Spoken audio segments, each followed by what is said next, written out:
So tell us, our term for the day is 15-minute cities and smart cities. Explain to us what is a smart city? What is a 15-minute city? Well, originally, I think they had a plan because they had in England they had the Smart City Index in the mid to late 2000s, and it was seven or eight cities in the UK, and Bristol and London were really the flagship smart cities, and they were putting in infrastructure into those smart cities, like the Internet of Things, putting all the AI in, trying to get everything to work in this very efficient system. But then I don't know, I think it just didn't move fast enough because, we had various accelerations, like they accelerated the agenda from 1992 at the Earth Summit. They wanted everything done by the year 2000 with these 8 millennium goals. That didn't happen. So then they accelerated it again in 2015 and created 2030, which is just a goal of Agenda 21.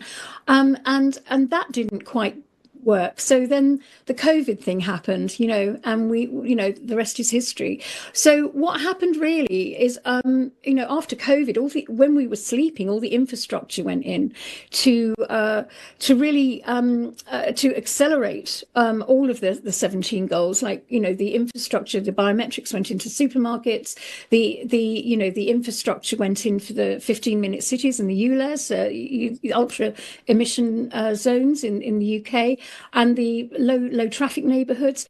Sandi, I have a question. So from what we were reading, and do correct me if this is wrong, we were reading that Oxford and maybe a few other places were going to be the test places for this years back. And then we followed that a bit and interviewed a few people over there, and there was a few people trying to push back against it. Can you talk it to, because I think it's really important people know, having just come back from England where people think smart cities are wonderful, what it actually means to have a smart city. What is that life going to be like from the test places that you've had in England? People's lives in Oxford, Canterbury and Cambridge have been significantly affected by these 15-minute cities. A lot of the time, the traffic is pushed out onto the ring roads, which are then very congested and cause pollution because they're congested. And people cannot move freely. And trying to get, what they're saying is you must use public transport or walk or cycle. Well, that's all very well, but if you've got 4 children, it's pouring with rain, you're trying to get them to school in a hurry because you've got to get to work. None of this works. If you've got elderly parents the other side of the city, none of this works, and it's made people's lives hell. And the taxation as well. If they do go into the wrong zone, they get the number plate recognition gives them a fine, and this is a taxation, and it's creating a prison for these people. It's about creating a city where everything that you have in that city is within 15 minutes of your location. So you have everything there, and they're building infrastructures to fulfill that, so that you don't need to leave. It's like an open prison. Yeah, it's an open prison. So the whole thing is dystopian. A lot of people think it's saving the planet. It is not saving the planet. It is actually imprisoning you. And this is what the aim is. It's about total control. It's about restriction of movement.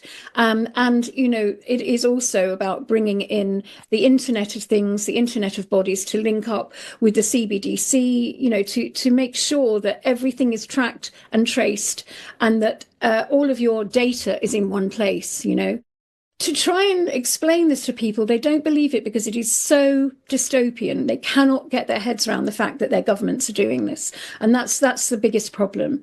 It's like finding out your parents are axe murderers, basically. I don't pretend to understand net zero, but I've seen enough presentations by people who look like they do know what they're talking about, who say you can't meet net zero targets without radical depopulation. Exactly.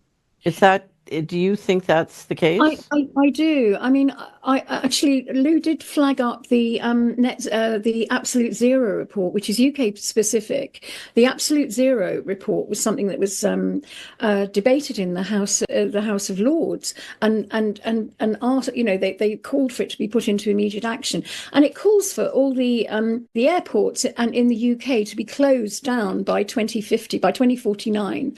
No shipping in or out of the UK by 2049.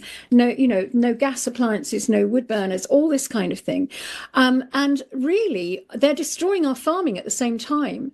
And It's my view that, apart from what's going on with the general depopulation that we're seeing in health, we also could easily have rationing and they're trying to starve the UK, in my view, because of the awful draconian measures they're putting on our farmers and covering our land in renewable energy, which is useless. When the sun doesn't shine, the wind doesn't blow in the UK, it's producing nothing, absolutely nothing. And they're trying to get rid of all our means of keeping warm and producing our own food.